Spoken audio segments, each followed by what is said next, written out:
بھول بھلائیاں میں واپس قدم رکھو تو ہر شے بکھری ہوئی تھی۔ وہ جو 3 دن سے اس جگہ کے بے تاج بادشاہ تھے، آج تخت ان کے ہاتھوں سے پھسل چکا تھا۔ ہر کوئی شاکڈ تھا، ہر کوئی اس تذلیل سے سرخ پڑ رہا تھا، مگر 2 لوگ تھے جن کے چہرے اب نارمل تھے۔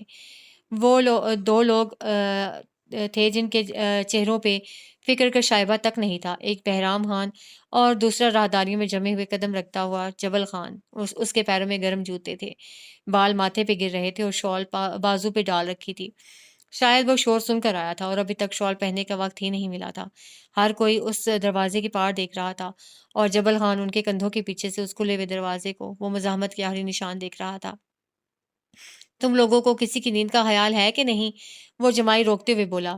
2 راتوں سے سویا نہیں تھا میں۔ شال کھول کر کندھوں پہ ڈالی، اسے سردی لگنے لگی تھی۔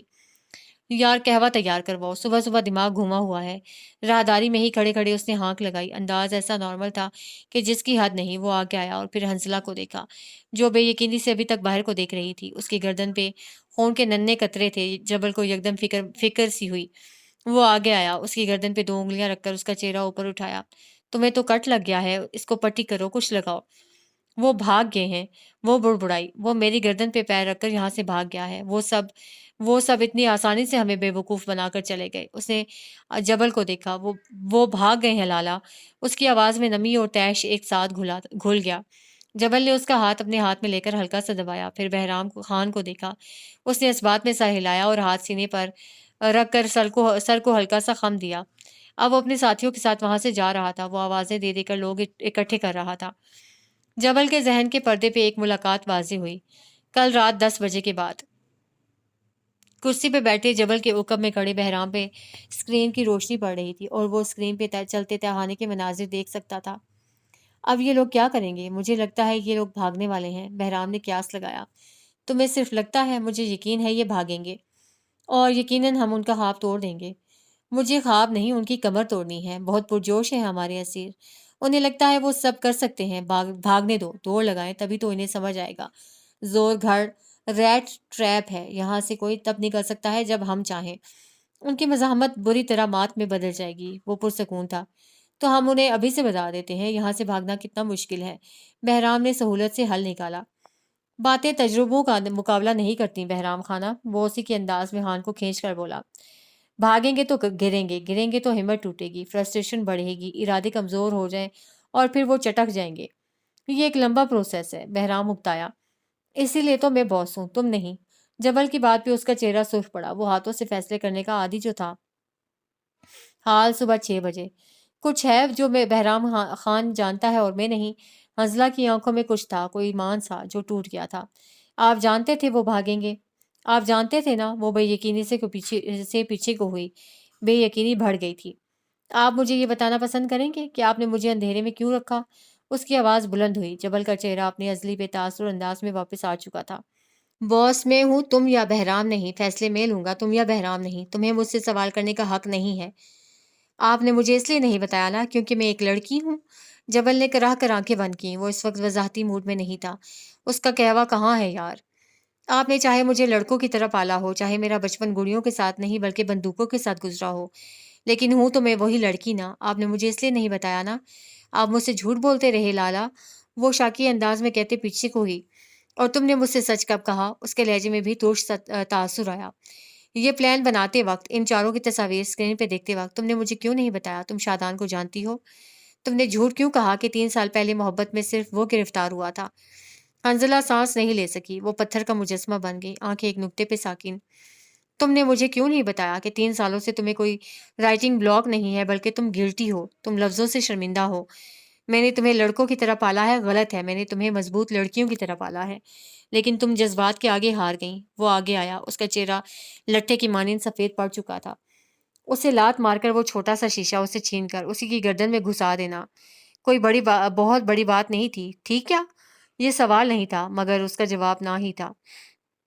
جذبات دیمک ہیں، تخت کھا جاتے ہیں۔ میں اپنے تخت کے آگے کسی قسم کے جذبات برداشت نہیں کروں گا، تمہارے بھی نہیں۔ وہ کئی لمحے گم وگو سی کسی کیفیت میں رہی، اس کا چہرہ تاریک پڑ گیا تھا۔ کئی لمحے بعد وہ بولی تو اس کی آواز ہلکی تھی۔ مجھے ایک موقع چاہیے، میں اسے واپس لاؤں گی، میں اسے گردن سے پکڑ کر واپس لاؤں گی، مجھے ایک موقع چاہیے۔ وہ گویا گڑ گڑائی۔ جبل خان چند پل اسے تکتا رہا، پھر آگے آیا، اس کا ہاتھ پکڑ کر اپنے ہاتھ میں لیا۔ تم ایک بار پھر جذبات سے کام لے رہی ہو، پہلے ہمدردی، اب غصہ، انتقام۔ میرے ساتھ چلو، آدھا گھنٹہ بیٹھ کر سوچو اور پھر فیصلہ کر لو، ٹھیک؟ اس نے رک کر پوچھا۔ حنزلہ کی آنکھیں باہر گئیں مگر وہ کچھ بولی نہیں۔ جبل خان اب یوں ہی اس کا ہاتھ تھامے اسے راہداریوں سے گزارتے ہوئے کہیں لے کر جا رہا تھا۔ وہ اس کے ساتھ چلتی رہی، چاہے آدھا گھنٹہ گزر جائے، چاہے آدھی صدی، وہ اسے واپس لائے گی، یہ طے تھا۔ وہ اس کے ساتھ اتنا بڑا دھوکہ کیسے کر سکتا تھا؟ 10 جنوری صبح 9:30 بجے۔ بغیر کسی سمت کا تعین کیے کہیں سے نکل آنا بے وقوفی ہوتی ہے۔ نیم اندھیری گلیاں اب گلیوں سے نکلتی روشنی میں، ملگجی سی روشنی میں ڈوب گئی تھیں۔ برف باری ہنوز اسی رفتار سے ہو رہی تھی۔ چلتے چلتے وہ دونوں تھک چکے تھے۔ یہ راستہ نہیں تھا، یہ بے اختیار بتدریج بڑھتی ہوئی سردی تھی جو ان کے جسم سن کیے دیتی تھی۔ کہیں کسی گھر کے باہر چھجے تلے جلتی شمع انہیں حسرت میں مبتلا کر دیتی تھی۔ قید سخت تھی، بے بس تھی، مگر آزادی روح کھینچ رہی تھی، قدم جما رہی تھی۔ اگر میں تھوڑی دیر مزید یوں ہی چلتا رہا تو میں یہاں جم جاؤں گا۔ حسن کی لرزتی آواز پہ زخرف نے مڑ کر اسے دیکھا۔ وہ واقعی قابل ترس لگتا تھا۔ اس کے کپڑے اور شال زخرف کے کپڑوں کی طرح نہیں تھے۔ اگر وہاں اس قید خانے میں پڑے رہتے تو کیا مل جاتا؟ وہ بجتے ہوئے دانتوں پہ قابو پاتے ہوئے بولی۔ سب تو مل رہا تھا، کھانا پینا، کمبل، رضائی، تکیا، گدا، ہاں بس ہر 5 منٹ بعد پڑنے والی چماٹ کو بھول جاؤ، باقی سب تو اچھا تھا۔ اور اس جبل خان کے لفظوں کا زہر بھول گئے ہو؟ باخدا میرے گھر میں کوئی مجھ سے ایسے بات نہیں کرتا تھا۔ اس کا ذکر آتے ہی اس کی زبان انگارے چبانے لگی۔ حسن خاموش رہا تو وہ چلتے چلتے رکی۔ تم سے کوئی ایسے بات کر سکتا ہے؟ اپنا گھر اپنا ہوتا ہے۔ میری تو خیر رہنے دو، میرے بہنوں کے منہ سے میرے لیے بہت پھول جھڑتے ہیں، اور اگر اس بے موسم جھڑنے کی بات بہن سے کروں تو وہ فوراً گوپی بہو بن کر اپنے شوہر کا دفاع کرتی ہے۔ وہ جبل خان کم از کم تانے تو نہیں دیتا تھا۔ تو تمہارا بہنوئی کیا بہت تانے دیتا ہے؟ اس نے جھک کر سڑک پہ پڑی ایک لکڑی اٹھا لی۔ حسن بے بسی سے مسکرایا۔ یہ اس کی لو لینگویج ہے، لوگوں کو زج کرنا، ان کی برداشت آزمانا اور آزماتے جانا، ہمیں یہ جتانا کہ اس سے زیادہ خوبصورت انسان اس دنیا میں کوئی نہیں، لہٰذا ہم اس کی تعظیم کریں۔ وہ دوبارہ چلنے لگا تو زخرف بھی چلنے لگی۔ تو تم کرتے ہو تعظیم؟ میں بھی حسن سلطان ہوں، تعظیم کا تے بھی نہ کروں اس نے ہنکارا بھرا، پھر بڑی مشکل سے برف میں پیر رکھتے ہوئے اس کے ساتھ ساتھ قدم اٹھانے لگا۔ ہونٹ نیلے پڑ گئے تھے۔ تمہارا بازو ٹھیک ہے؟ زیادہ درد تو نہیں ہو رہا؟ ہو تو رہا ہے لیکن خیر ہے، بس یہاں سے نکل جائیں۔ تمہیں میری وجہ سے یہ سب جھیلنا پڑ رہا ہے، اگر تم زلطان کے ساتھ ہوتے تو شاید اتنی مشکلات نہ آتی۔ حسن نے گہری سانس لی۔ میں شکل سے لگتا ہوں گا لیکن اتنا بے وقوف نہیں ہوں کہ کسی کے کہنے پہ کوئی کام کر لوں۔ میں یہاں تمہارے ساتھ اپنی مرضی سے آیا ہوں۔ زخرف جواباً خاموش رہی۔ تھوڑی دیر مزید چلتے رہنے کے بعد حسن واقعی ہانپ گیا تھا۔ اس کے بازو میں درد ہونے لگا تھا۔ کیا لگتا ہے مزید کتنا چلنا پڑے گا؟ یہ جگہ تو ختم ہی نہیں ہو رہی۔ کوئی بس اڈا، کوئی دکان، کچھ ہے ہی نہیں؟ حسن نے پوچھا۔ اس کمبخت نے میرا فون بھی رکھا ہوا ہے، ورنہ ہم گوگل میپ ہی دیکھ لیتے۔ اور سنو میری بات، یہاں اگر کوئی پوچھے ہم کون ہیں تو زبان سنبھال لینا اور کہنا ہم ٹورسٹ ہیں۔ اگر آدمی خوبصورت ہوا تو میں کہوں گا میں تو ہوں ٹورسٹ، لیکن آپ کا داماد بننے میں مجھے کوئی آر نہیں۔ لیکن ہمارے یہاں غیر برادری میں رشتہ داریاں نہیں کرتے۔ سنجیدہ ٹھہری ہوئی آواز پہ وہ تھم گیا۔ زخرف بھی تھم گئی۔ تھم جانے کی وجہ وہ آواز نہیں تھی بلکہ ان کی کمر کو چھوتی پستول کی نال تھی۔ لمحے کے 1000ویں حصے میں کوئی زخرف کے ہاتھ اس کی پشت سے لگا چکا تھا۔ کوئی ان کے عقب میں کب آیا، انہیں کچھ محسوس کیوں نہ ہوا؟ کوئی آہٹ نہیں، کوئی شور نہیں، کوئی سانس نہیں، کوئی مزاحمت نہیں۔ زور گھڑ کی برف ہماری وفادار ہے، ہماری آہٹ کی خبر نہیں دیتی۔ یہ مسکراتا، یہ دل فریب لہجہ زخرف کو اپنے کانوں سے لاوا نکلتا محسوس ہوا۔ جبل خان سے اسے نئے سرے سے نفرت ہوئی۔ اس کے ہاتھ پشت پہ باندھنے چاہے تو زخرف کے ہاتھ میں موجود پستول بھی نظر آئی۔ پستول میں رکھ لیتا ہوں، وزنی ہے ہاتھوں، آپ کے ہاتھ تھک جائیں گے۔ اس کے ہاتھ سے پستول لے کر جیب میں اڑس لی۔ اس کا ساتھی حسن کے ہاتھ باندھ چکا تھا۔ حسن نے مزاحمت نہیں کی۔ برف کے ذرے آسمان سے گرتے رہے۔ زور گھر سفید چادر اپنے سینے پہ تانتا چلا گیا۔ جال میں پھنس جائیں تو کسی اور کی مسیحائی کا انتظار نہیں کرنا چاہیے۔ وہ دونوں جس جگہ موجود تھے وہ ایک وسیع سا پتھریلا لمبے رقبے پہ پھیلا راستہ تھا، البتہ برف نے پتھروں کو ڈھک دیا تھا۔ دونوں اطراف میں پہاڑ تھے۔ اس گھر سے بھاگ کر وہ دونوں اندھا دھند بھاگتے رہے۔ برف میں ان کے بوٹس دھنس جاتے تھے، سانس اتھل پتھل ہونے لگتا تھا، مگر وہ رکے نہیں تھے۔ وہ دونوں ایک بار بھی رکے نہیں تھے، لیکن یہ راستہ ختم ہونے میں بھی نہیں آتا تھا۔ کئی بار وہ دونوں ٹھوکر کھا کر گرے تھے اور ابھی بھی یہی ہوا تھا۔ زبرج شاہ نواز بھاگتے بھاگتے ایک پتھر سے ٹکرایا اور منہ کے بل گر پڑا۔ اس کے گھٹنے اور ہتھیلیاں بری طرح سن ہو گئے۔ سچ شکر کے راستہ برف سے اٹا پڑا تھا، ورنہ انہیں مزید چوٹیں بھی لگ سکتی تھیں۔ شادان اس کے لیے رک گیا، پھر گھٹنوں کے بل اس کے پاس بیٹھا۔ ہر طرف اندھیرا ہی اندھیرا تھا، برف باری نے سورج کو ڈھانپ رکھا تھا، ایسے میں وہ ایک دوسرے کے زخم تک نہیں دیکھ سکتے تھے۔ زبرج زبرج بس تھوڑی دیر اور، بس تھوڑی دیر، مجھے لگتا ہے ہم یہاں سے نکلنے والے ہیں۔ وہ اس کے پاس جھک کر بیٹھا، اسے اٹھانے کی کوشش کر رہا تھا۔ زبرج گہرے سانس لینے لگا، ساتھ کراہ بھی رہا تھا۔ اس کے ہاتھ پیر بری طرح اکڑ رہے تھے، یہ سردی اس کے اعصاب کو شل کیے دیتی تھی۔ مجھ سے نہیں ہو رہا، مجھے لگتا ہے ہم یہیں مر جائیں گے، ہم یہاں سے نہیں بھاگ سکتے شادان۔ وہ کپ کپاتے لبوں پہ قابو پاتے بمشکل بول پایا تھا۔ تمہیں ہمت کرنی ہوگی، میں تمہیں اس طرح گیو اپ کرنے نہیں دوں گا۔ بس تھوڑی دیر اور، بس تھوڑا اور راستہ، پلیز زبرج۔ شادان نے سہارا دے کر اسے اٹھایا، اس کے ہاتھ پیر خطرناک حد تک ٹھنڈے پڑ چکے تھے۔ مجھے ایک بار کوئی موبائل فون مل جائے، پھر تم دیکھنا میں کیا کرتا ہوں۔ آدھا پاکستان مجھے لینے یہاں آئے گا۔ اسے چلتے چلتے ہتھیلی پہ بند ہاتھ کا مکہ مارا۔ فون چاہیے؟ آواز مدھر اور ہلکی تھی۔ وہ کرنٹ کھا کر اپنے دائیں طرف دیکھنے لگا۔ حنزلہ احمد زئی اس کی ہم قدم تھی۔ ہاں، اس کا چہرہ واضح نہ تھا، مگر شادان اس کی موجودگی پہچاننے کے لیے کسی قسم کی روشنی کا محتاج نہیں تھا۔ تمہیں بھی چاہیے فون؟ کوئی زبروج کے ساتھ آ کر رکا۔ اس نے گردن ترچھی کر کے دیکھا۔ وہ بہرام کا ہی آدمی تھا، ان کی آنکھیں مسکرا رہی تھیں۔ مگر ہمارے دونوں کرداروں کی جان ہوا ہو چکی تھی۔ وہ دونوں اپنی اپنی جگہ رک گئے، اور پھر انہوں نے اپنے گرد لوگوں کا دائرہ بنتے ہوئے دیکھا، جن کے ہاتھوں میں بندوقیں تھیں، اور ان کا رخ ان کے سینے کی جانب۔ حنزلہ عین اس کے سامنے آ کر رکی۔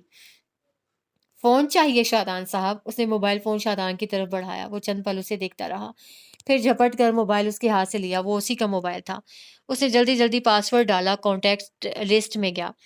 آئی جی، DIG, special task force کے نمبرز، مختلف عہدیداران، ایکٹیوسٹ، رپورٹرز، اینکرز، اس کے اپنے ماں باپ، لیکن وہ لاشعوری طور پہ حرف زیڈ تک گیا، پھر تھم گیا۔ وہ اس کے ساتھ نہیں تھا، مگر وہ بھی اسی کی طرح مشکل میں تھا۔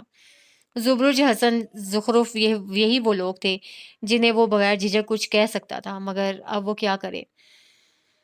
اس نے اپنے باس کو کال ملانی چاہی، مگر یہاں لگا تھا اسے اصل جھٹکا۔ سگنل کی جگہ پہ کچھ نہیں تھا، خالی نل، سناٹا۔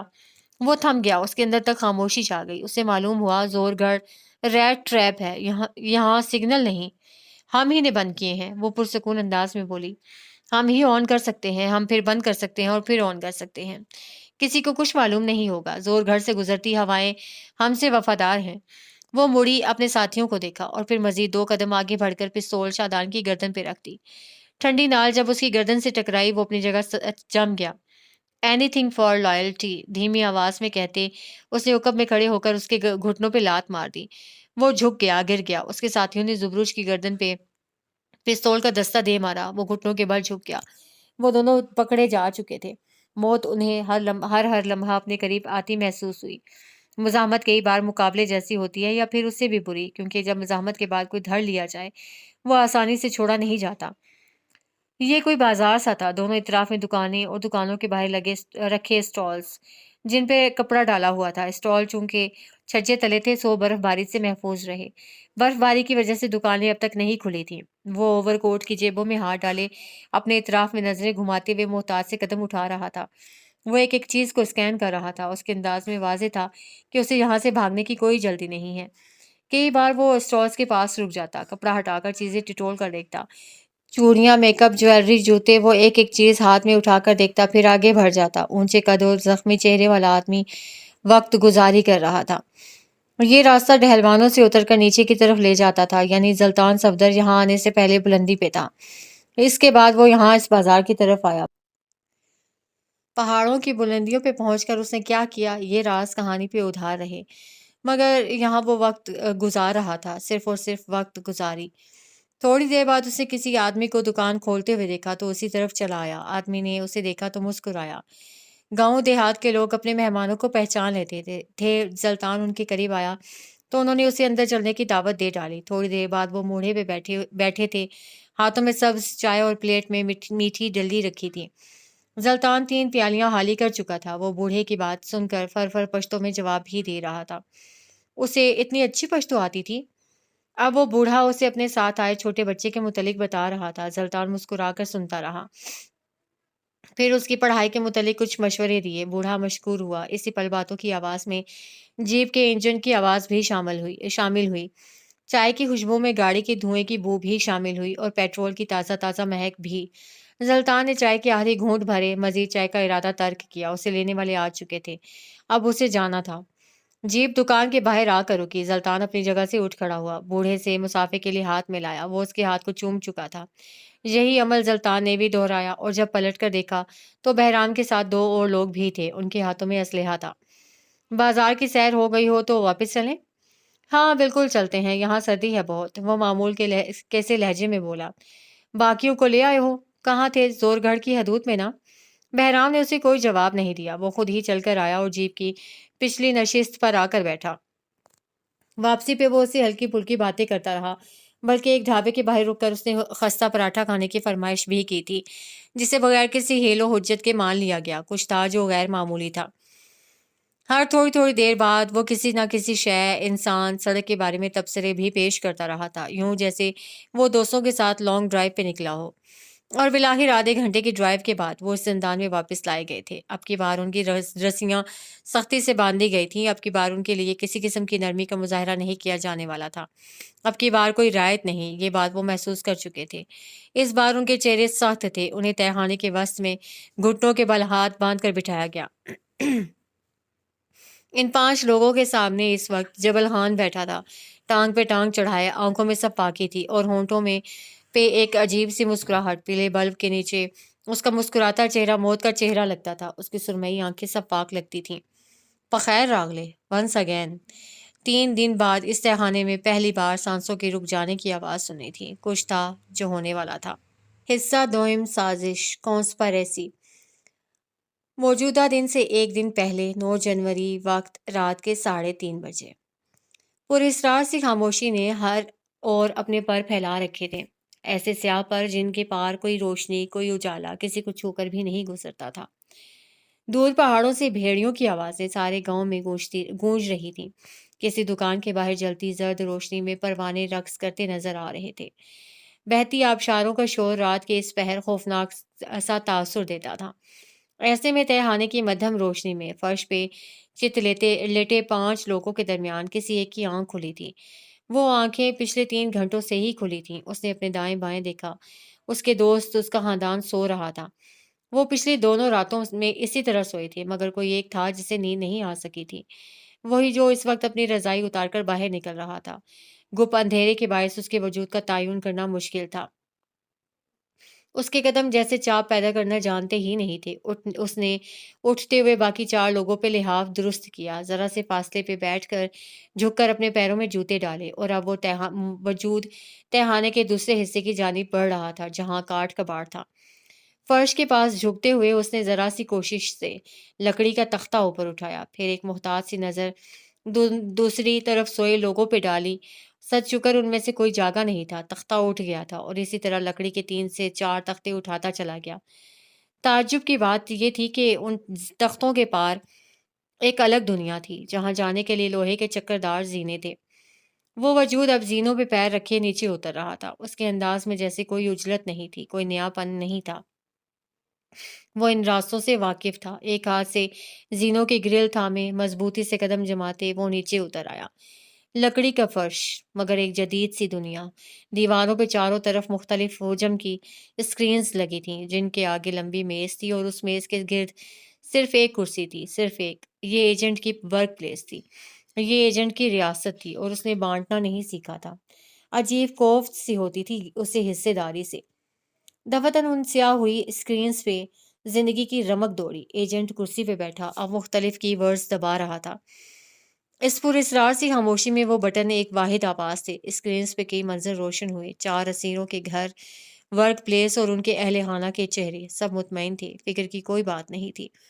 ایجنٹ کو تسلی سی ہوئی۔ اب وہ سوشل میڈیا پہ مختلف ہیش ٹیگز سرچ کر رہا تھا۔ 4 اسیروں کے اہل خانہ کے اکاؤنٹس، بظاہر سب ٹھیک تھا، پرفیکٹ۔ اب وہ کسی اسکپر نامی شخص کی طرف سے آئی ای میلز پڑھ رہا تھا۔ اب کہ اس نے کی بورڈ پہ کچھ بٹن دبائے، چاروں دائیں طرف دیوار میں نصب اسکرینز کے درمیان ایک دروازہ کھلا، یوں جیسے اسکرینز بیچ میں جدا ہو گئی ہوں۔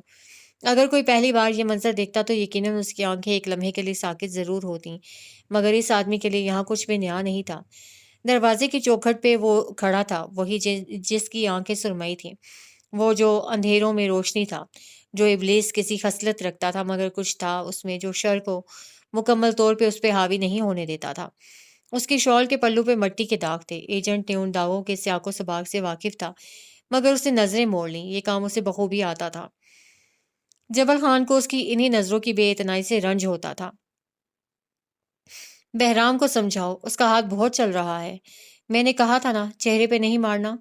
وہ کی بورڈ پہ بٹن دباتے ہوئے کچھ خفگی کے عالم میں کہہ رہا تھا، ساتھ اپنے چہرے کو ہلکا سا چھوا۔ ٹھوڑی پہ زخم سا تھا۔ اور باقی لڑکے، وہ اپنے باپ کی دعوت کھانے آئے ہیں یا ان کی ماں کا ولیمہ ہے؟ کیا اتنی سستی کیوں دکھا رہے ہیں؟ میں آپ کا پیغام پہنچا دوں گا ایجنٹ، جبل خان اس کے عقب میں کھڑے ہوتے ہوئے بولا۔ اس کی نظریں اب اسکرین پہ تھیں۔ جبل، تمہیں جو ذمہ داری دی ہے اس سے بالکل بے فکر ہوں میں، لیکن بہرام وہ بہت جلد کچھ نہ کچھ کرنے والا ہے، کیا تم اس کے لیے تیار ہو؟ بہرام کیا کر سکتا ہے؟ وہ جیسے جاننا چاہتا تھا۔ کچھ بھی، جن میں سر فہرست بے وقوفی بھری بغاوت ہے۔ وہ جلد باز ہے اور مجھے یقین ہے وہ بہت جلد کچھ نہ کچھ کرے گا۔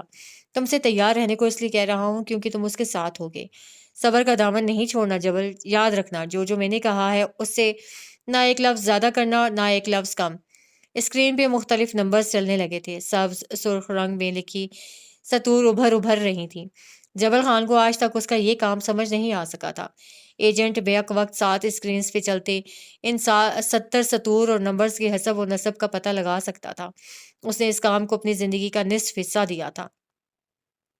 مجھے آپ کے دماغ پہ یقین ہے۔ اس کا لہجہ مؤدب تھا، اس کی آنکھوں میں بے پناہ عقیدت تھی۔ مجھے یقین ہے آپ جو کریں گے وہ بہترین ہوگا۔ ایجنٹ کی انگلیاں کی بورڈ پہ ایک لمحے کے لیے ساکت ہوئیں، چہرے کی رنگت بدل گئی، گلے میں گلٹی سی ابھر کر معدوم ہوئی۔ مجھے اتنی عقیدت سے نہ دیکھا کرو، میں وہ نہیں ہوں جو تم سمجھتے ہو۔ میں آپ کو کیا سمجھتا ہوں؟ فرشتہ۔ اس کے لبوں سے بے ساختہ نکلا۔ زور گھڑ کے لیے فرشتہ ہی ہیں آپ، اور باقی دنیا کے لیے شیطانوں سے بڑا شیطان۔ وہ تلخی سے مسکرایا۔ دنیا کا کیا ہے، وہ بھلا کسی سے خوش ہوئی ہے کبھی؟ آپ کے اپنے لوگ آپ کو سراہتے ہیں۔ زور گھڑ کے ہر بچے کو آپ کے جیسا بننا ہے۔ زور گھر میں اب کوئی بھی ایجنٹ نہیں بنے گا، درستی سے کہا گیا۔ پھر وہ اپنی جگہ سے اٹھ کر جبل کے عین سامنے آ کر کھڑا ہوا۔ اسکرین کی روشنی اب ان کے داہنے رخ پہ پڑ رہی تھی۔ جبل اس کی آنکھوں میں دیکھ رہا تھا، وہ آنکھیں اپنی تھیں، عکس کی جیسی متفقہ۔ میرے باپ نے جو غلط کیا تھا مجھے اسے فکس کرنا ہے، اور وہ ہو جائے گا، لیکن زور گھڑ کی کامیابی کی نئی راہیں دیکھے گا۔ ہر بچہ اچھے سکولز میں پڑھے گا، سب لوگوں کو ان کے گھر واپس ملیں گے اور سب ٹھیک ہو جائے گا۔ کسی کو میری طرح دھوکے باز نہیں بننا پڑے گا، کوئی اپنے دوستوں سے دغا نہیں کرے گا۔ اس نے جبل کا ایک ہاتھ اپنے ہاتھ میں لیا۔ وہ لمس جبل کے لیے عقیدت کا اعلیٰ مقام تھا۔ زور گھر میں ایک اور ٹروجن ہارس نہیں ہوگا، تم اس امر کو یقینی بناؤ گے۔ میں تخت سے وفاداری نبھاؤں گا۔ ایجنٹ کے لبوں کو دھیمی مسکراہٹ نے چھوا تھا۔ اس نے اپنی کرسی واپس سنبھال لی۔ اس کی انگلیاں کی بورڈ پہ ایک بار پھر متحرک تھیں۔ جبل چند پل اس سے کچھ ہدایات لیتا رہا، پھر جیسے اسکرین پر چلتے نمبرز سے کوفت زدہ ہوا۔ آپ کو یہ نمبرز بورنگ نہیں لگتے؟ میرا تو دماغ چکرا جاتا ہے۔ کبھی اپنے شیطانی دماغ کو دیکھا ہے؟ میرا بھی دماغ چکرا جاتا ہے۔ ایسے آئیڈیاز کہاں سے لاتے ہو تم؟ وہ اب ہلکے پھلکے انداز میں کہہ رہا تھا۔ جبل مسکرایا، ایک خوش شناسا سی مسکراہٹ۔ کیسے پلان؟ یہ سب تو آپ نے کیا ہے۔ اوہ پلیز، اسکرین کے آگے بیٹھا وجود ہنس پڑا۔ یہ ڈاج تم زور گھڑ کے لوگوں کے لیے بچا کر رکھو۔ میں اور تم اچھی طرح جانتے ہیں یہ پلان کس کا تھا۔ 22 سال کی عمر میں تمہارے خرافاتی دماغ میں یہ پلان آیا تھا، اور اب 4 سال بعد ہم اس پہ عمل کر رہے ہیں۔ ہم نے اس پلان کو 4 سال دیے ہیں، لیکن مجھے ان 4 سالوں میں یہ نہیں سمجھ آیا کہ تم نے اپنے حصے کے کریڈٹس مجھے کیوں دیے۔ اسکرین پہ اب نمبرز نہیں تھے، اب کچھ فوٹیجز تھیں جنہیں وہ ریپلیس کر رہا تھا۔ دوسرے اسکرین پہ وہ کچھ ای میلز لکھ رہا تھا۔ ایجنٹ کا دماغ ایک وقت میں پہ 4 کام کرنے کا عادی تھا۔ میرے پاس صرف ایک پلان تھا، آپ نے اسے نکھارا، آپ نے اپنے کانٹیکٹس استعمال کیے، آپ نے 2 سال اس پلان پہ محنت کی، آپ نے ایک خیال کو ایک کہانی کی شکل دی ہے، اور آج ہم اس کہانی کو اپنی زندگی کے اسکرین پہ چلتے ہوئے دیکھ رہے ہیں۔ میں صرف ذہین ہوں، اور آپ کے لیے کوئی موزوں لفظ تلاش کرنا ناممکن ہے۔ جبل خان ایجنٹ کا معتقد اور مرید تھا۔ کریڈٹس کیا چیز تھے؟ اگر اس کے بس میں ہوتا وہ ایجنٹ کے کہنے پہ آنکھیں بند کیے اندھے کنویں میں کود سکتا تھا، کیونکہ ایجنٹ کو بچانا آتا تھا۔ ویسے جب تم کہتے ہو نا مجھے ایجنٹ کے پلان پہ یقین ہے، مجھے اس کے دماغ پہ یقین ہے، مجھے باقاعدہ ہنسی آتی ہے۔ اس نے میل بھیج کر سکرینز بجھائیں اور اب وہ مختلف USBs کی جگہ تبدیل کر رہا تھا، کچھ سم کارڈز توڑ رہا تھا۔ اس کے ہاتھ بے حد متحرک تھے۔ یعنی اس بے وقوف بہرام اور باقی لوگوں کو یہ نہیں پتا کہ تمہیں اپنے پلان پہ یقین ہے، تمہیں اپنے دماغ پہ فخر ہے۔ کیا چیز ہو یار تم؟ وہ جیسے الجھ کر اسے دیکھنے لگا۔ جبل محض مسکرا دیا، خالص سادہ مسکراہٹ۔ بہرام بے وقوف نہیں ہے، ساتھ اس نے ایجنٹ کو ٹوکا تھا۔ بہت جلد وہ تمہیں غلط ثابت کرے گا جبل خانہ۔ وہ اب اپنا کام کر چکا تھا، میز خالی کر کے اب وہ واپس پلٹ رہا تھا۔ اگر اس نے ایسا کیا تو میں ایک بار پھر جذبات پیچھے چھوڑ کر فرض نبھاؤں گا، اور میں اس کام میں کتنا اچھا ہوں آپ سے بہتر کون جان سکتا ہے۔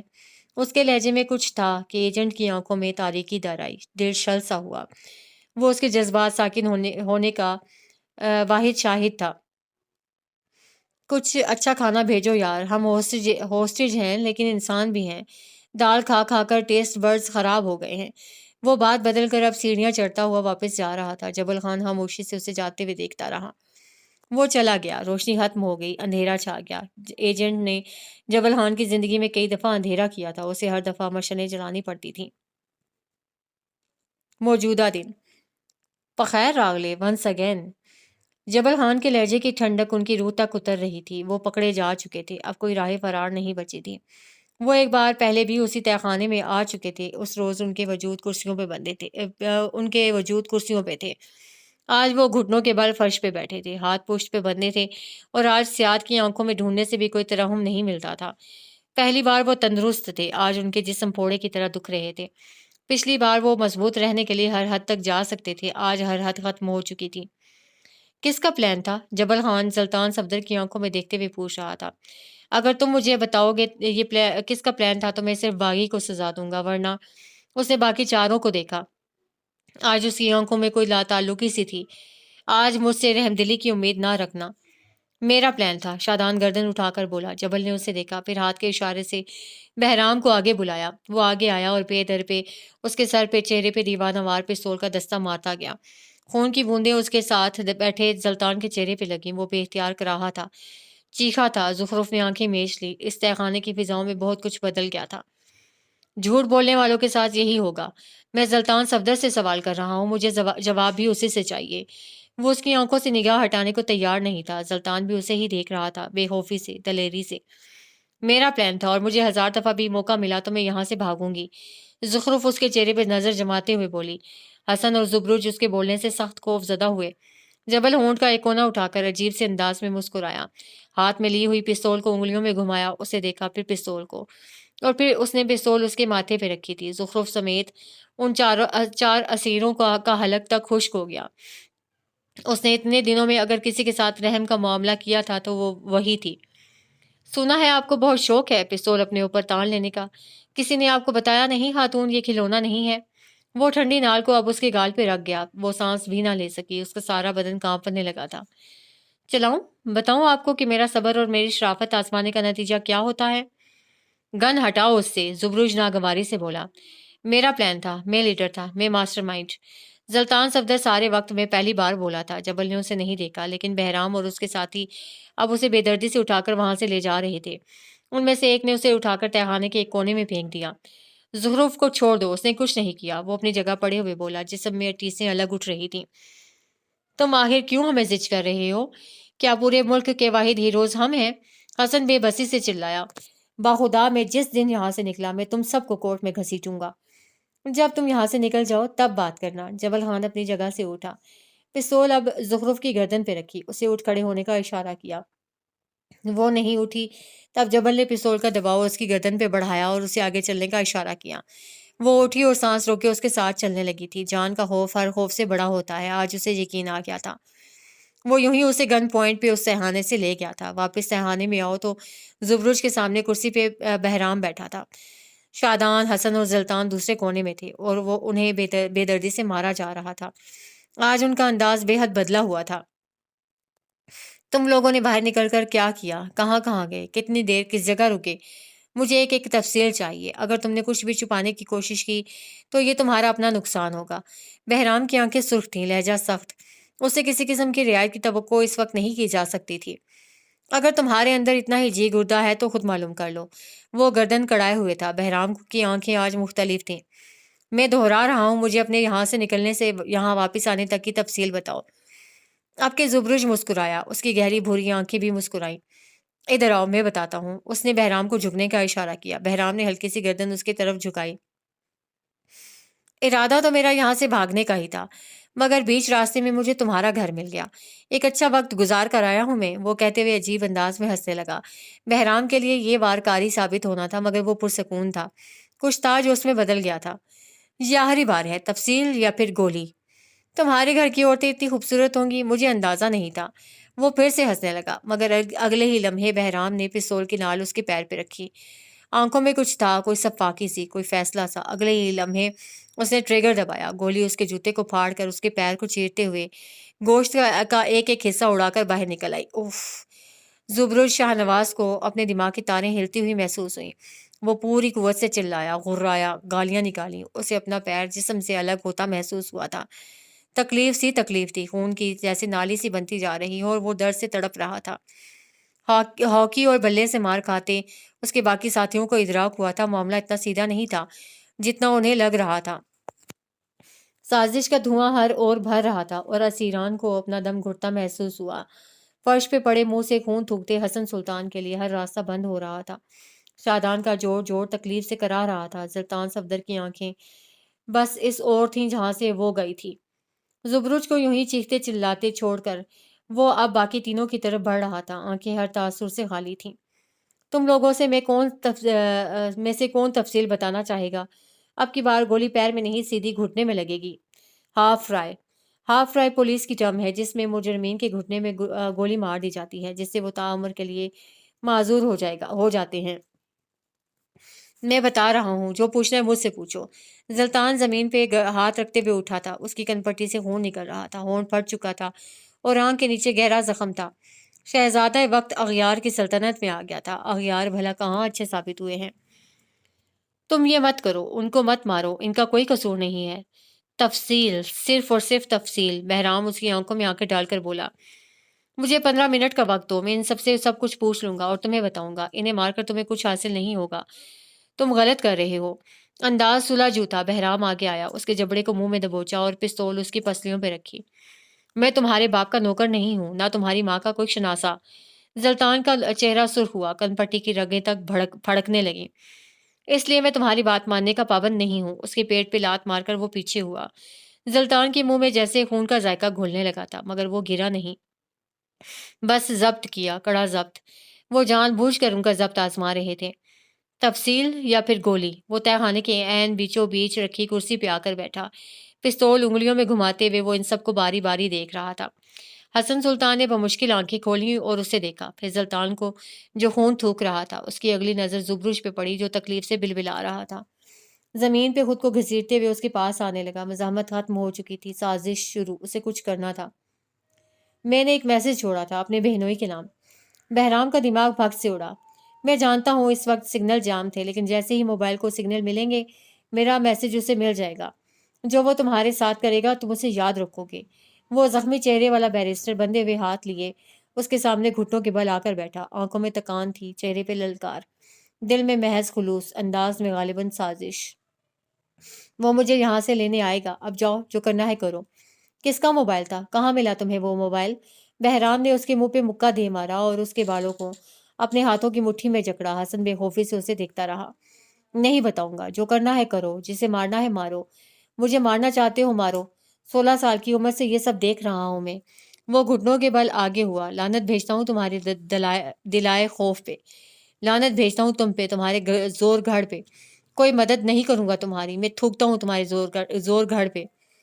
آخری لفظ پہ بہرام خان کے خون میں تیش کی لہر دوڑ گئی۔ وہ اپنی جگہ سے اٹھا اور پستول کی بقایا گولیاں حسن سلطان کے بازو میں اتار دیں۔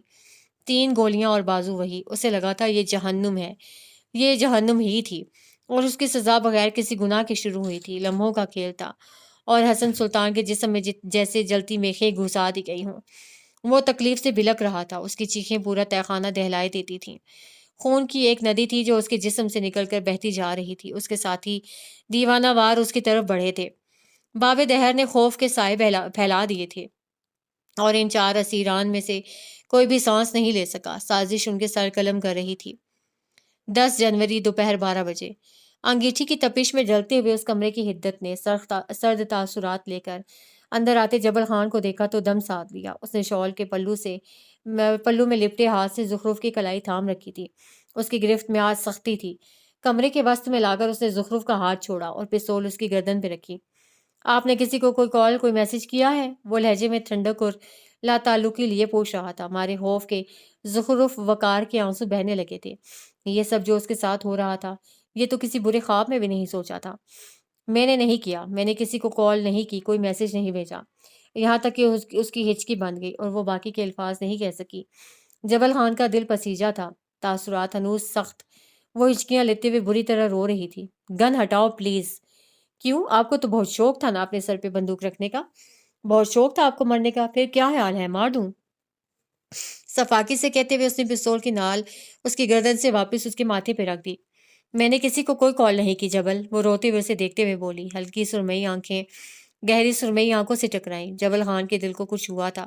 یہ آنکھیں جبل کے اندر نفرت کے پہاڑ کو ریزہ ریزہ کر دیتی تھیں۔ مجھے یہاں سے جانے دو، ہمیں جانے دو پلیز۔ تم جس سے محبت کرتے ہو، جو تمہیں سب سے زیادہ عزیز ہے، تمہیں اس کی قسم ہے۔ آپ کے یہ ڈرامے زلطان صفدر پہ اثر انداز ہو سکتے ہیں، جبل خان پہ نہیں۔ اس نے بازو سے کھینچ کر اسے دیوار کے ساتھ لگایا اور پستول لوڈ کی۔ زخرف کے رہے سہے اوسان بھی خطا ہونے لگے۔ وہ مزید بلند آواز میں رونے لگی تھی۔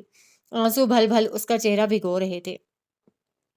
میں آپ کے ساتھ بے حد نرمی سے پیش آیا، میں نے آپ پہ ہاتھ نہیں اٹھایا، کسی کو اٹھانے بھی نہیں دیا، اور آپ نے یہاں سے بھاگنے کی کوشش کی۔ جب آپ نے میری ایفرٹس کی پرواہ نہیں کی تو اب وقت ہے کہ میں آپ کو اپنا اصل چہرہ دکھاؤں۔ اس نے پستول اس کی پسلیوں کے درمیان رکھی۔ آنکھوں میں اجنبی پن تھا۔ زخرف خوف سے آنکھیں پھیلائے اسے دیکھتی رہی۔ آپ نے جبل کی نرمی کا غلط فائدہ اٹھایا خاتون، میں نے آپ سے کہا تھا جانوروں سے خوف کھائیں۔ وہ کچھ کہنے لگی مگر جبل اس کی بات کاٹ چکا تھا۔ اب آپ نہیں بولیں گی، آپ اب مجھے فالو کریں گی، جو میں کہوں گا آپ کو وہ کرنا پڑے گا، اس لیے۔ اس نے پستول کا زور بڑھایا۔ سرمئی آنکھوں والی لڑکی کی جان ہوا ہونے لگی۔ اس نے جبل کے بازو پہ ہاتھ رکھ کر اسے دور ہٹانا چاہا۔ اب آپ یہاں سے جائیں گی اور اپنے دوستوں سے کہیں گی کہ آپ زور گھڑ کے لوگوں کے لیے اپنا بیان دے رہی ہیں۔ میں نہیں کہوں گی، میں نہیں کہوں گی، میں کچھ نہیں کہوں گی۔ وہ آنکھیں میچے لرزتے ہوئے بولی۔ پھر مجھے بلوانا بھی آتا ہے۔ دروازے سے اندر داخل ہوتا بہرام خان بولا تھا۔ اس کے سینے اور ہاتھوں پہ خون کے دھبے لگے تھے، آنکھیں صفاق سی۔ وہ دونوں اسے دیکھ کر ٹھٹکے تھے۔ بہت ایڈوانٹیج لے لیا آپ نے بھی۔ وہ آگے آیا۔ جبل خان خود بہت 2 قدم پیچھے ہوا۔ صرف ایک دفعہ پوچھوں گا، اپنے دوستوں سے کہیں گی کہ آپ ہماری حمایت کر رہی ہیں؟ بہرام میری بات سنو، میں انہیں دیکھ لوں گا۔ جبل نے اس کی بازو تھام کر اسے ایک طرف کرنا چاہا مگر وہ اس کا ہاتھ جھٹک چکا تھا۔ وہ اپنے بھائی کا نہیں اپنے لیڈر کا ہاتھ جھٹک رہا تھا۔ اس کے انداز میں بہت کچھ بدل چکا تھا۔ ہاں یا نہ؟ وہ زخرف کی آنکھوں میں دیکھتے ہوئے پوچھ رہا تھا۔ وہ خوف کے مارے تھر تھر کانپ رہی تھی۔ موٹے موٹے آنسوؤں کے قطرے اس کے چہرے پہ پھسل رہے تھے۔ 2 غیر مردوں کے ساتھ وہ اکیلی تھی۔ اس کا دل بیٹھا جا رہا تھا۔ میں اپنے دوستوں سے غداری نہیں کر سکتی۔ میں بھی زور گھر سے غداری نہیں کر سکتا، سرد انداز میں کہتے ہوئے اس نے جھک کر انگیٹھی سے جلتی ہوئی لکڑی اٹھائی۔ جبل خان نے اس کا ہاتھ روکنا چاہا جسے وہ دھکا دے کر دور ہٹا چکا تھا۔ دیکھتے ہی دیکھتے اس نے جلتی ہوئی لکڑی کو زخرف کی کلائی پہ رکھ دیا۔ اس کا جسم جیسے جھلس کر رہ گیا۔ جبل خان نے بہرام کے منہ پہ تھپڑ دے مارا تھا، وہ پھر بھی ٹس سے مس نہ ہوا۔ جلتی ہوئی لکڑی کا دباؤ اس کی کلائی پہ بڑھاتا چلا گیا۔ زخرف حلق کے بل چیخ رہی تھی۔ درد نے اس کی رگوں کو سن کر دیا تھا۔ جبل خان نے پستول کا دستہ اپنے بھائی کے سر پہ دے مارا تھا جس سے وہ لڑکھڑا کر پیچھے ہوا۔ بہرام نے سیدھا ہونے کی کوشش کی مگر جبل خان تیزی سے اس کے سینے پہ لات مار گیا تھا۔ اس کی آنکھوں میں خون تھا، کسی نے جیسے اس کے دل کو جلا کر راکھ کر دیا ہو۔ وہ حواس کھو رہا تھا۔ بہرام نے کسی قسم کا کوئی جوابی وار نہیں کیا۔ جبل اس کے سینے کے اوپر بیٹھا زور زور سے اس کے منہ پہ مکے مار رہا تھا۔ اس کے انداز میں جنونیت تھی۔ خبیث انسان آدمی، تم نے ایک عورت پہ کیسے ہاتھ اٹھایا؟ شرم نہیں آئی تمہیں؟ جرت کیسے ہوئی؟ وہ اسے مارتے ہوئے غرا رہا تھا۔ زخرف دیوار کے ساتھ لگ کر بیٹھتی چلی گئی۔ اس کی کلائی بری طرح جل رہی تھی۔ اسے ہر اور آگ سی آگ پھیلتی محسوس ہوئی۔ میں باس ہوں، میں جبل خان تمہارا باس ہوں، تم میری اجازت کے بغیر اس پہ ہاتھ کیسے اٹھا سکتے ہو؟ وہ اسے ٹھوکر مارتے ہوئے اٹھا تھا۔ تنفس بری طرح پھول گیا تھا۔ یوں ہی کھڑے کھڑے اس نے ایک بار پھر ایک پوری قوت کی ضرب اس کے سینے پہ دے ماری۔ بہرام کا رہا مگر جوابی حملہ اب بھی نہیں کیا۔ جبل نے اب دیوار کے ساتھ لگ کر بیٹھی زخرف کو دیکھا۔ وہ جلن سے آنکھیں موند گئی تھی، ہاتھ کو ہوا میں اٹھا رکھا تھا، لب بھینچے وہ کپ کپا رہی تھی۔ وہ اسے دیکھتے ہوئے تیزی سے باہر جانے لگا۔ جب زخرف تیزی سے اٹھ کھڑی ہوئی، پلیز مت جاؤ، مجھے یہاں چھوڑ کر مت جاؤ پلیز۔ وہ ڈر گئی تھی، وہ بہت بری طرح ڈر گئی تھی۔ مجھے اس کے ساتھ چھوڑ کر مت جاؤ پلیز پلیز، وہ اس کی منت کرنے لگی۔ جبل ان 3 دنوں میں پہلی بار اپنے دل سے بہت بری طرح عاجز آیا تھا۔ اسے پہلی دفعہ اپنے اعصاب چٹکتے محسوس ہوئے تھے۔ وہ اس عورت کے سامنے ہار رہا تھا۔ آپ گھبرائیں مت، کچھ نہیں ہوگا، وہ بھاری دل کے ساتھ بدقت کہہ سکا۔ اسی پل بہرام نے اٹھنے کی کوشش کی۔ جبل نے ہاتھ دے کر اسے اٹھایا۔ وہ اسے اچھا خاصا مار چکا تھا مگر وہ بغیر لڑکھڑائے اس کمرے سے باہر جا رہا تھا۔ چند لمحے بعد جب وہ واپس آیا تو اس کے ہاتھ میں فرسٹ ایڈ باکس تھا۔ بہرام نے وہ باکس دروازے پہ رکھا، ٹھنڈی ٹھار نظروں سے زخرف کو دیکھا۔ آدھے گھنٹے کے اندر اگر تم نے وہ نہ کیا جو میں نے کہا ہے تو تم بہرام خان سے واقف نہیں ہو۔ جبل نے دانت پہ دانت جما کر ضبط کیا اور فرسٹ ایڈ باکس اٹھا کر اس نے زخرف کی طرف قدم بڑھائے۔ اس کا چہرہ گیلا تھا، پلکوں پہ پانی ٹھہر گیا تھا، سرمئی آنکھوں میں سرخ ڈوریاں بن گئی تھیں۔ وہ قابل ترس لگتی تھی۔ مجھے نہیں معلوم تھا وہ یہ سب کرے گا، سپاٹ انداز میں کہتے ہوئے اس نے نظر چرائی۔ آپ بیٹھے، میں مرہم لگا دیتا ہوں، لیکن اس کی بات ماننے میں ہی عافیت ہے۔ مجھے واپس چھوڑ کر آؤ، مجھے کوئی مرہم نہیں چاہیے، مجھے بس واپس چھوڑ کر آؤ پلیز۔ وہ اب تک دروازے کو دیکھ رہی تھی، وہ خوفزدہ ہو چکی تھی۔ جبل کو اندازہ ہوا، خاتون، میرے ہوتے ہوئے کوئی آپ کو نقصان نہیں پہنچا سکتا، وہ ذرا جتا کر ناگواری سے بولا۔ زخرف نے یوں ہی گیلی نگاہوں سے اسے دیکھتے ہوئے اپنی کلائی اس کے آگے کر دی۔ اس کی کلائی کی جلد بری طرح جل چکی تھی، اسے مزید کچھ کہنے کی ضرورت نہیں پڑی۔ جبل نے لب بھینچ لیے، وہ اس کی حفاظت نہیں کر سکا تھا۔ وہ اس کھیل میں کچھ غیر ضروری چیزیں شامل کر چکا تھا۔ آئیے میں چھوڑ کر آتا ہوں، اس نے ہاتھ سے اسے آگے چلنے کا اشارہ کیا۔ وہ تکلیف سے ابلتے آنسوؤں پہ بند باندھے اس کے ساتھ ساتھ چلتی رہی۔ راہداریوں میں لکڑی کے فرش پہ پڑتے اس کے قدم ٹک ٹک کی آواز کرتے تھے۔ اس کے ہاتھ میں ایسی جلن تھی کہ الامان تہخانے کے دروازے پہ وہ رک گئی تھی، گلابی پڑتی آنکھیں اٹھا کر جبل خان کو دیکھا۔ کئی لمحے خاموشی سے دیکھتی رہی، پھر دھیرے سے کہا، جانتے ہو جب میں چھوٹی تھی تو میرے ڈیڈ کیا کہا کرتے تھے؟ وہ روشنی میں تھی، جبل نیم اندھیرے میں۔ وہ بول رہی تھی، جبل سن رہا تھا۔ میرے ابا کہا کرتے تھے، جب آپ کسی کے خلاف سازش کرنے لگتے ہو نا تو اس سازش کے کیڑے آپ کے اپنے دامن سے چمٹ جاتے ہیں، اور وہ کیڑے آپ کو کوئی نقصان نہیں دیتے، وہ آپ کی عزیزوں سے چمٹ جاتے ہیں۔ آہستہ آہستہ وہ چھوٹے چھوٹے کیڑے ایک بلا بن جاتے ہیں۔ وہ آگے آئی، جبل کے عین سامنے، گہری سرمئی آنکھیں کانچ جیسی سرمئی آنکھوں سے ٹکرائیں۔ تمہارے لائے گئے کیڑے بلا بن چکے ہیں اور اب وہ تمہیں نگلیں گے، میں انہیں تمہیں نگلتے ہوئے دیکھوں گی اور مجھے تبھی سکون ملے گا۔ وہ کہہ کر رکی نہیں تھی۔ اس نے جبل خان کی آنکھوں میں امڑتا کرب بھی نہیں دیکھا، اس کے چہرے کا سفید پڑتا رنگ بھی نہیں دیکھا۔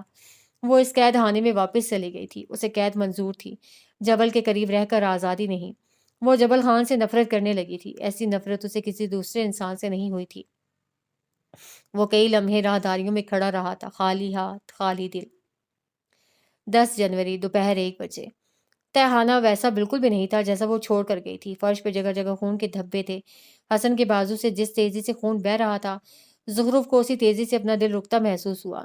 شادان زبرج کے قریب بیٹھا اس کے جوتے کے تسمے کھول رہا تھا۔ وہ جوتا بیچ سے پھٹا ہوا تھا، گول بڑا سا سوراخ۔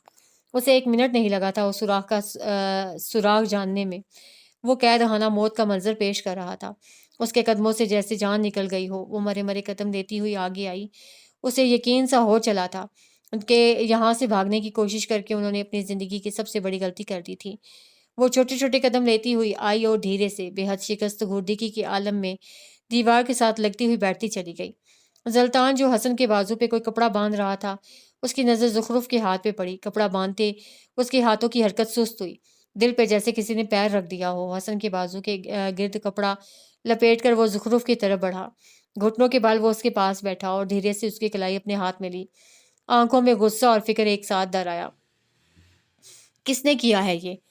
ہم پھنس گئے ہیں زلطان، زور گھر ریٹ ٹریپ ہے، ہم یہاں سے نہیں نکل سکتے۔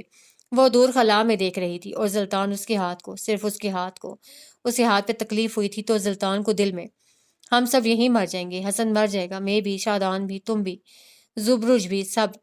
درد ہو رہا ہے نا؟ وہ اسی ہاتھ کو الٹ پلٹ کر دیکھ رہا تھا۔ یہ بہرام نے کیا ہے نا؟ تم نے اس سے کیا کہا تھا؟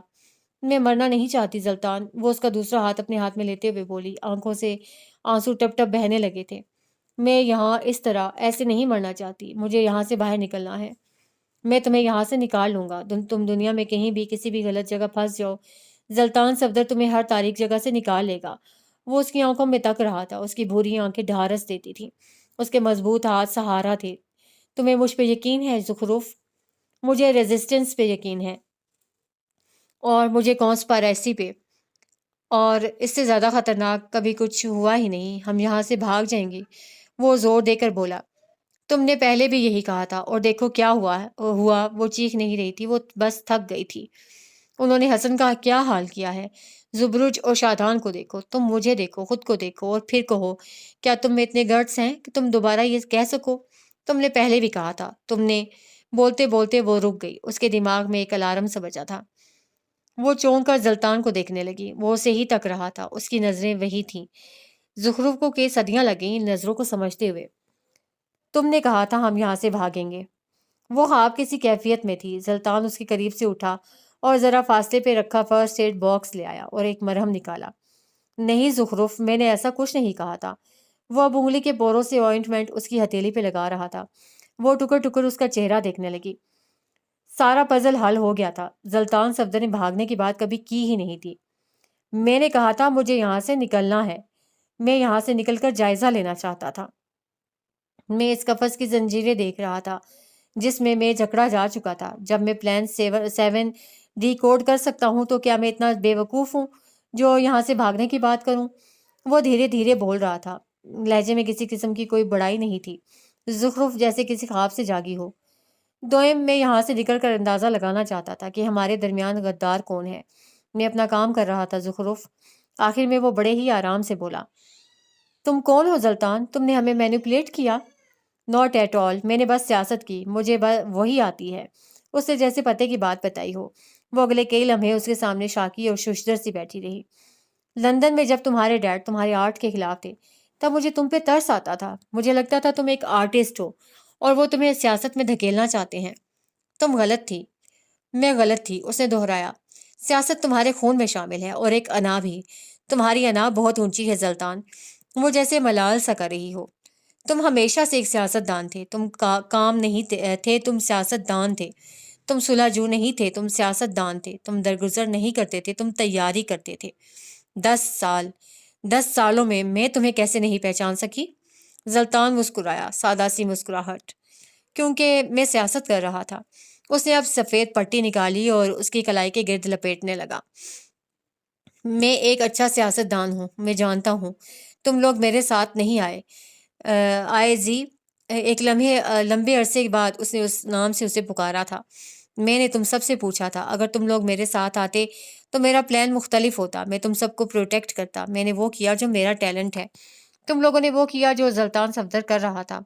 کسی اور کے کندھے پہ چڑھ کر دنیا نہیں دیکھی جاتی۔ اس نے پٹی لپیٹ لی اور پیچھے ہو بیٹھا، زخمی چہرہ، دکھتا بدن، جلتی آنکھیں، مگر وہ یوں ہی اس کے آگے کئی پہر بیٹھ کر اسے دیکھ سکتا تھا۔ اسے یقین تھا یہ قید، سازش، نفرت، کچھ بھی اس کے جذبات پہ اثر انداز نہیں ہو سکتا تھا۔ اگر ہمیں مینیپولیٹ کرنے کے بجائے تم ہمیں صاف صاف بتاتے تو یہ سب نہ ہوا ہوتا۔ اگر تم لوگوں نے یہ یاد رکھا ہوتا کہ میں تمہارا دوست ہوں تو یہ سب واقعی نہ ہوتا۔ 10 سالوں میں تم لوگ مجھے جان نہیں سکے۔ زخرف لاجواب ہو گئی، کچھ کہہ ہی نہ سکی۔ تم ایسے نہیں تھے زلطان، تمہیں کیا ہو گیا ہے؟ وہ اس کی اس بے حسی کو برداشت نہیں کر پا رہی تھی۔ میں 5 سال پہلے بدلا تھا جی، تم نے شاید آج نوٹس کیا ہے۔ 5 سال پہلے جب میرے بھائی پہ انسداد دہشت گردی کی دفعات لگائی گئیں، جب اسے سڑکوں پہ گھسیٹا گیا، جب اس پہ جعلی کیسز بنے اور جب اسے کرسی سے اتارا گیا، تب زلطان صفدر بہت بدل گیا تھا۔ اگر وہ سارے کیسز اتنے ہی جھوٹے تھے تو تمہارے بھائی آج تک باہر کیوں نہیں آ سکا؟ اس کے عقب میں زبرج پھنکارا تھا، کیونکہ اسے لگتا ہے کہ وہ ٹرائلز کے ذریعے آزاد ہو جائے گا۔ دنیا کا سب سے بڑا بے وقوف آدمی ہے وہ۔ اسے لگتا ہے کہ وہ قانونی طریقے سے واپس آئے گا۔ شاید وہ یہ بھول گیا ہے کہ پاکستان میں قانون اندھا ہے، گونگا اور بہرا بھی۔ اس کی آنکھوں میں چبھن تھی۔ اب جب اس کی گرفتاری کے 5 سال بعد میں ان لوگوں سے تخت چھینوں گا، جب میں انہی لوگوں کو جیل بھیجوں گا جنہوں نے میرے خاندان کے ساتھ ظلم کیا، اور جب میں قانون نہیں طاقت کے دم پہ اپنے بھائی کو سلاخوں سے باہر لاؤں گا، تب اسے معلوم ہوگا زلطان صفدر دوست تھا اور وہ غلط، درست تھا اور وہ غلط۔ تب اسے معلوم ہوگا کہ قانون معذور ہے اور طاقت کے ہاتھ ہیں۔ زور گھڑ میرے راستے میں رکاوٹ نہیں بنے گا۔ ہر طرف خاموشی چھا گئی۔ کہیں نہ کہیں وہ سارے لوگ اس سے اور اس کے نظریے سے متفق تھے۔ کہیں نہ کہیں وہ لوگ واقعی اس کے بھائی کو بیوقوف گردانتے تھے۔ موجودہ دور کا المیہ ہے، کوئی حق کے ساتھ کھڑا ہو تو اسے معذور سمجھا جاتا ہے، حق بولے تو بیوقوف، حق سکھائے تو کم عقل۔ اندھیر نگری چوپٹ راج اب قصے کہانیوں تک محدود نہیں رہا۔ موجودہ دور نے اسے ہر انسان کے ذہن میں نقش کر دیا ہے اور لوگوں نے خندہ پیشانی سے اس لعنت کو قبول بھی کیا ہے۔ تم ایک اور کام بھی کر سکتے ہو سلطان صفدر، اب کہ وہ بولا تھا جس کے بازو پہ گولیاں لگی تھیں، جس کے جسم میں لوہے کے ذرے اب تک موجود تھے اور آنکھیں نکاہت سے بند ہو رہی تھیں۔ تم اقتدار میں ہوگے، وہ اندھا بہرا معذور قانون تمہارا ہوگا، تمہارے ہاتھ میں ہوگا کہ تم اسے مضبوط قدم دو، اونچی سماعت اور گہری نظر۔ سلطان صفدر اسے تکے گیا۔ کرسی پہ بیٹھے شخص پہ نکتہ چینی کرنا بے حد آسان ہے، لیکن اگر اس سے چھوٹی کرسی بھی انسان کے اپنے پاس آ جائے تو وہ اس کا بھرپور فائدہ ضرور اٹھاتا ہے۔ اگر ان لوگوں نے تمہارے بھائی پہ جعلی کیسز بنوائے تو اس وقت تم ایسے 1000 کیسز تیار کیے بیٹھے ہو۔ تمہیں اقتدار اس لیے چاہیے تاکہ اپنے انتقام لے سکو، وہ کہتے ساتھ کر رہا تھا۔ گہری سانسیں لیتے ہوئے درد برداشت کرنے کی کوشش کی۔ پھر کیا کروں؟ عورتوں کی طرح چوڑیاں پہن لوں؟ دنیا سے سفیدی ختم ہو چکی ہے حسن سلطان، اب جو ہے وہ سیاہ ہے۔ تمہارے والد بھی تو سچائی کے علمبردار تھے نا؟ کیا ہوا ان کے ساتھ؟ تمہارے پورے خاندان کے ساتھ؟ اور وہیں دوسرے ہاتھ پہ تمہارا بہنوئی، جیسے ہی اس نے سیاہی کا راستہ اختیار کیا پھر کسی کی جرت نہیں ہوئی کہ تمہارے خاندان پہ انگلی بھی اٹھا سکے۔ وہ ترش روی سے کہہ رہا تھا۔ اتنے سالوں کا غصہ آج باہر نکل رہا تھا، اتنے سال جو کرب وہ چھپائے ہوئے تھا آج وہ نکل رہا تھا۔ وہ کبھی بھی سیاہ نہیں تھا، اس نے ان لوگوں کے ساتھ صحیح کیا جنہوں نے ہمارے ساتھ غلط کیا تھا۔ تم نے کیا صحیح کیا ہے؟ بلکہ تم چاروں مجھے ایک وہ کام گنوا دو جو تم نے درست کیا ہو۔ تیز تیز بولتے ہوئے اس کی سانس پھولنے لگی تھی۔ شادان، زخرف، زبروج، ہر کوئی اسے سن رہا تھا، آج انہیں سننا پڑا۔ درد سے اس کی آواز مدھم ہوئی تھی، حوصلے نہیں۔ آج یہاں ہمارا چوتھا دن ہے اور اب تک ہم نے کیا کیا؟ لڑے جھگڑے، سازش کی، روئے، مار کھائی، بھاگنے کی کوشش کی، لیکن کیا ایک بار بھی تم لوگوں نے اللہ سے مدد مانگی؟ کیا ایک بار بھی تم نے یہ سوچنے کی کوشش کی کہ تم سب یہاں کیوں ہو؟ 6 ماہ پہلے یروشلم فلسطین پہ اسرائیلی مظالم یاد ہے؟ 4 لوگوں نے بے اختیار گردنیں گھمائی، لب کاٹے، بے چین ہوئے۔ تم میں سے کسی نے بھی اپنی سیٹ کا استعمال کرتے ہوئے اپنی آواز بلند کرنے کی کوشش نہیں کی، کیونکہ تمہاری حکومت خاموش تھی، اور اگر تم بولتے تو سسٹم میں بیٹھے لوگ تم سے خفا ہوتے۔ اور کرسی کا کیا؟ حق کا کیا؟ مقام کا کیا؟ اللہ کا کیا؟ یکدم اس کے بازو میں درد کی ٹیسیں اٹھنے لگی تھیں، آنکھوں سے پانی کے قطرے بغیر اجازت باہر نکلنے لگے۔ وہ ان کی بے حسی پہ رو رہا تھا۔ کوئی ہمارے لیے نہیں بول رہا تو بہت دکھ ہوتا ہے، لیکن ہم بھی تو نہیں بولے تھے۔ کوئی ہماری مدد کے لیے نہیں آیا تو غصہ آ رہا ہے۔ ہم بھی تو کسی کے لیے نہیں گئے۔ ہم سب نے اپنی اپنی سیٹ پہ بیٹھ کر کرپشن کی ہے، لوگوں سے جھوٹ بولا ہے، دھوکہ دیا ہے۔ ہم سب نے ملک کی ریسورسز کا غلط استعمال کیا ہے۔ ہم سب نے اپنی کرسی کا غلط استعمال کیا ہے۔ خدا کی قسم، آج اگر ہم یہاں مر گئے تو قبر میں کس کس بات کا حساب دینا ہے یہ گنتی بھی یاد نہیں رہے گی۔ ہر کوئی اپنی اپنی جگہ نادم تھا، ہر کوئی خاموش، ساکن۔ حسن سلطان نے سر کو دیوار کے ساتھ ٹکا لیا تھا، آنکھیں بند کر لیں۔ وہ یوں بھی بند ہونے لگی تھیں۔ درد اب شدید تھا، اتنا شدید کہ اس پہ غشی طاری ہونے لگی۔ سلطان صفدر نے اس کے زخمی وجود سے نگاہیں چرائیں اور سید شادان شاہ کے منہ پہ جو حقیقت کے تھپڑ لگے تھے وہ ان کی تاب اب تک نہ لا سکا تھا۔ زبرود شاہ نواز بس اسے دیکھتا رہا۔ کیا یہ واقعی ان کے احتساب کا وقت تھا؟ اور اگر تھا تو وہ اپنی کس نیکی کے بدلے نرمی کی آرزو کرتے؟ پاکستان کے ان 4 ذہین گدھوں کو اپنی کوئی ایک نیکی بھی یاد نہ آ سکی۔ 11 جنوری وقت دوپہر 2 بجے۔ دائرے میں جلتی آگ سے نارنجی چنگاریاں نکل رہی تھیں۔ لکڑیوں کے چل کر چٹکنے کی آواز کے علاوہ وہاں اور بھی کئی ساری آوازیں تھیں جنہوں نے اس آواز کو معدوم کر دیا تھا۔ جلتی ہوئی اس آگ سے نگاہ اٹھا کر دیکھو تو یہ ایک بہت بڑا سا ہال تھا جہاں اس وقت چارپائیوں پہ بیٹھے حقے کے کش لیتے خاندان کے کئی مرد جمع تھے۔ کئی ایک کے ہاتھوں میں قہوے کی پیالیاں تھیں۔ ان کی چارپائیوں کے عقب میں اور دائیں بائیں نوجوان لڑکے کھڑے تھے، مضبوط جسم، مضبوط کندھے، جوان عزم اور گرم خون۔ ان کی آنکھوں میں مشتعل تاثر تھا۔ سربراہی کرسی پہ جبل خان بیٹھا تھا، اس کی آنکھیں ہر تاثر سے آ رہی تھیں، پستول گود میں دھری تھی اور نظریں اپنے عین سامنے آگ کی دوسری پار کرسی پہ بیٹھے بہرام خان پہ جمی تھیں۔ جس کے چہرے پہ زخم تھے اور ہاتھ پہ جلے کے نشان، مگر جبل خان اس کی آنکھوں میں دیکھ رہا تھا، وہ آنکھیں جو اپنے بھائی سے باغی ہو چکی تھیں۔ جبل خان، آج یہ جرگہ کیوں بیٹھا ہے یہ یقیناً تم جانتے ہوگے۔ ایک سفید ریش مدبر سے آدمی نے بات کا آغاز کیا۔ زور گھڑ کے نے کئی سال اپنے مجرمین کے خلاف عدالت اور تھانوں کے چکر کاٹے، مگر ہاتھ کچھ نہ آیا۔ کچھ عرصہ قبل جب بالآخر ہماری سنی جانے لگی تھی، تبھی کچھ ذاتی مفاد رکھنے والے سیاست دانوں نے ہمیں برا دکھانے اور اپنے دشمن کو گرانے کے لیے ایک چال چلی۔ اسکائی ہائی کا حملہ، جہاں کئی وزراء مارے گئے، کئی غیر ملکی سفیر زخمی ہوئے اور کئی عام شہری مارے گئے، یہ چند کھوکھلے لوگوں کا ذاتی مفاد اور آپسی رنجشیں تھیں جن کا الزام ہمارے گاؤں پہ آیا۔ انہوں نے سانس لینے کا وقفہ لیا۔ آس پاس کھڑے نوجوانوں کی گرفت ان کی بندوقوں پہ سخت سی ہوئی۔ بے اختیار وہ بے بسی یاد آئی۔ اس وقت کے بعد زور گھڑ کی نہیں سنی گئی۔ چند کرپٹ اور مفاد پرست سیاست دانوں نے ہمارا ایک غلط رخ دکھایا اور عوام سسٹم کو ہم سے بدگمان کیا۔ اس کے بعد ہم نے کیا کیا سہا ہے، کوئی اس سے ناواقف نہیں ہے۔ 7 ماہ کے ایک لمبے عرصے کے بعد، جب ہم اپنی آزادی اور حقوق حاصل کرنے کے اتنے قریب ہیں، تب تم کمزور کیسے پڑ سکتے ہو جبل خان؟ بوڑھے فضل اکبر نے بات ختم کر کے جبل خان کے چہرے کو دیکھا۔ ہر کوئی اس کے بولنے کا منتظر تھا۔ میں ایک بار بھی کمزور نہیں پڑا، لیکن میرے لیے اصول اور انسانیت ہر شے سے بڑھ کر ہیں۔ ہمارے درمیان یہ طے ہوا تھا کہ کسی بھی اسیر پہ گولی یا چاقو سے کوئی وار نہیں کریں گے، ہم انہیں کوئی گہرے زخم نہیں دیں گے، ہم نے انسانیت سے نہیں گرنا تھا۔ لیکن کیا ہوا؟ اس نے ایک سخت نظر ان تمام لڑکوں اور خاص طور پہ بہرام خان پہ ڈالی۔ زلطان صفدر کی گردن پہ انہوں نے چاقو پھیرا، بیرسٹر کے بازو پہ گولیاں ماری ہیں۔ آپ کو یقین آ رہا ہے؟ اس جاہل انسان نے باقاعدہ گولیاں ماری ہیں۔ وہ مستقبل میں یو این کا ممبر ہے، کوئی گدھا نہیں۔ بہرام نے اس کے پیر پہ گولیاں ماری ہیں۔ میرا جی چاہ رہا ہے کہ میں اس خبیث آدمی کو جان سے مار دوں۔ خاتون کا ہاتھ جلایا ہے اس نے۔ آخری بات کہتے ہوئے صرف لہجے میں نہیں، آنکھوں میں بھی تنفر آیا تھا۔ وہ لاکھ جذبات پہ قابو پاتا۔ محبت انسان کی آنکھ، انداز، بات، ہر شے سے اپنے ہونے کا پتہ دیتی ہے۔ اس نے جو کیا صحیح کیا، ہم سب اس سے متفق ہیں۔ لڑکوں میں سے کوئی ایک بولا۔ جبل کو اس کے بولنے پہ کم، بڑوں کی خاموش رہنے پر زیادہ حیرت ہوئی۔ زور گھڑ کن راہوں پہ چلنے لگا تھا؟ میں نے جو بھی کیا ہے میں اس پہ ہرگز شرمندہ نہیں ہوں۔ 10 دفعہ موقع ملے گا تو 10 دفعہ یہی کروں گا۔ بہرام خان ٹھہر ٹھہر کر بول رہا تھا۔ مجھے تمہارے طریقے نہیں پسند، سمجھ نہیں آتے، اور معذرت، مگر وہ بیکار بھی ہیں۔ وہ اس کی آنکھوں میں دیکھ رہا تھا۔ تم نے خاتون کے ساتھ نرم رویہ رکھا، کمبخت الزام لگا رہا تھا۔ الزام ہے یہ، میں اتنا بے غیرت نہیں کہ عورتوں پہ ہاتھ اٹھاؤں، اور اتنا بے وقوف بھی نہیں کہ دشمن کے ساتھ نرمی برتوں۔ انہیں توڑنے کے لیے میں نے مختلف وار کیا۔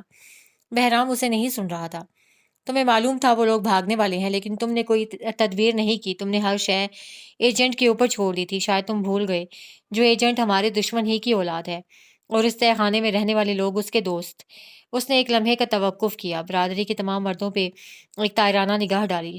حالات کنٹرول سے نکلتے جا رہے ہیں۔ بیرسٹر نے زور گھڑ کے کسی باسی کے موبائل سے کوئی میسج بھیجا ہے۔ وہ جھوٹ بول رہا ہے، صرف اور صرف ہمیں ہمارے طریقہ کار سے ہٹا رہا ہے۔ وہ تمہیں جذباتی کر رہا ہے اور تم ہو رہے ہو۔ وہ جانتا ہے تم تخت نہیں سنبھال سکتے۔ اور میں ایسا کیوں نہیں کر سکتا؟ کئی 100 لوگوں کے درمیان اس نے پہلی بار جبل کی مخالفت کی تھی۔ تمہیں لگتا ہے میں تخت نہیں سنبھال سکتا، اور مجھے لگتا ہے تم پلان 7 نہیں سنبھال سکتے، کیونکہ ایک لمحے کو اس کی زبان کو جیسے لگپا لگا تھا۔ جبل نے اس کے چہرے کو دیکھا، پھر وہ کچھ بھام گیا تھا۔ بہرام خان کے اگلے الفاظ اسے وجدان ہوئے تھے۔ اس نے سانس لینا تک چھوڑ دیا، کیونکہ جبل خان کو دشمن سے محبت ہو گئی ہے، اس نے کہہ کر گردن جھکا دی تھی۔ مگر یہ وہ لمحہ تھا جب خاندان بھر کے مردوں کی نظریں جبل خان کی طرف اٹھی تھیں، اور جبل خان پتھر ہوئی نگاہوں سے اسے تک رہا تھا۔ اس کے چہرے پہ بے یقینی تھی، اس کی آنکھوں میں کرچیاں۔ بھری محفل میں اس کے جسم سے راز ہٹا کر اس کے دل کو برہنہ کیا گیا تھا۔ تکلیف تھی۔ تم تخت نہیں سنبھال سکتے، اور اس کے لیے میرے پاس ایک جائز وجہ ہے۔ تمہارے پاس کچھ ہے؟ وہ جبل خان کی آنکھوں میں دیکھنے سے کترا رہا تھا، اور آج کے بعد تو جبل خان بھی کسی سے نظر ملانے جیسا نہیں رہا تھا۔ اس کے جذبات سچے تھے، ان میں صدق تھا، اس میں کوئی شک نہیں تھا، مگر یوں محفل میں اس کے قصے زیر بحث نہیں لائے جانے چاہیے تھے۔ جس محبت کو وہ سانس سے بھی چھپائے رکھتا تھا، وہ ہوا میں خوشبو کی مانند پھیل گئی تھی۔ جبل خان، تمہارے پاس کوئی خاص دلیل ہے؟ فضل اکبر ایک بار پھر بولے۔ جبل انہیں نہیں دیکھ رہا تھا، جبل انہیں نہیں سن رہا تھا۔ اس کی آنکھیں ایک نقطے پہ ساکت ہو گئی تھیں، اس کے الفاظ ہواؤں میں برف ہو گئے۔ جبل اگر تمہارے پاس کوئی دلیل نہیں ہے تو ہم بہرام کو سربراہ منتخب کرنا چاہیں گے۔ فضل اکبر کے ساتھ بیٹھے ہوئے آدمی بولے، تخت چاہیے تمہیں بہرام خان؟ دستار کے لیے بھائی سے بے وفائی کرو گے؟ جبل کی آواز میں مان ٹوٹنے کی کرچیاں تھیں۔ میری ساری وفائیں زور گھر سے مشروط ہیں، وہ بولا تو اس کا لہجہ مستحکم تھا۔ اگر میں نے کوئی جھوٹ بولا ہے تو تم یہاں اس محفل میں کہہ سکتے ہو۔ جبل کرب سے مسکرایا، میرا یہی مسئلہ ہے کہ میں سرے محفل کسی کے قصے نہیں اچھال سکتا۔ وہ اپنی جگہ سے اٹھا، بغیر کسی کی طرف دیکھتے ہوئے چھوٹے چھوٹے قدم لیتا وہ آگ کے اس دائرے کے پاس آ کر کھڑا ہوا۔ سپاٹ نظریں بہرام خان پہ تھیں۔ اگر قبیلے کا یہی فیصلہ ہے تو میں اس پلان میں تمہیں اپنا سربراہ قبول کرتا ہوں۔ اب کہ بہرام بھی اپنی جگہ سے اٹھا تھا، چند قدم چل کر آگ کے دائرے کے دوسرے پار اب وہ کھڑا تھا۔ وہ دونوں اب ایک دوسرے کی آنکھوں میں دیکھ سکتے تھے، مگر بہرام خان کو لگا تھا وہ آج کے بعد اپنے بھائی سے نظر نہیں ملا سکے گا۔ اسے جبل خان کی نظریں دل میں چبھتی محسوس ہوئیں۔ ان دونوں کے درمیان آگ تھی، صرف آگ۔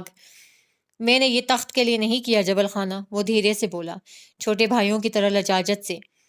میں نے تخت کے لیے بہت کچھ کیا تھا، آج تم نے میری ساری ریاستیں خاک کر دیں۔ اس کی آواز میں گہرا کلک پنہاں تھا۔ اس کے ہاتھ اب دستار اتار رہے تھے۔ بہرام نے اس کے ہاتھوں کو اپنے ہاتھوں میں لیا جنہیں جبل نے جھٹکا تھا۔ زندگی میں پہلی بار جبل نے اس کا ہاتھ جھٹکا تھا۔ بہرام کو لگا تھا جیسے وہ دوبارہ یتیم ہوا تھا۔ تخت مبارک، اس نے دستار بہرام کے سر پہ رکھی، خود ایک قدم پیچھے ہوا۔ باس، یک لفظی تعظیم پیش کی جو بہرام کو گالی جیسی لگی۔ اس کے بعد وہ وہاں رکا نہیں تھا، وہ چلا گیا۔ جاتے ہوئے اس کی آنکھوں میں ملال تھا، سر دستار سے خالی، دل زخمی۔ محبت نے آج اسے رسوا کروایا تھا، اور جبل خان ساری زندگی اس زخم کو بھولنے والا نہیں تھا۔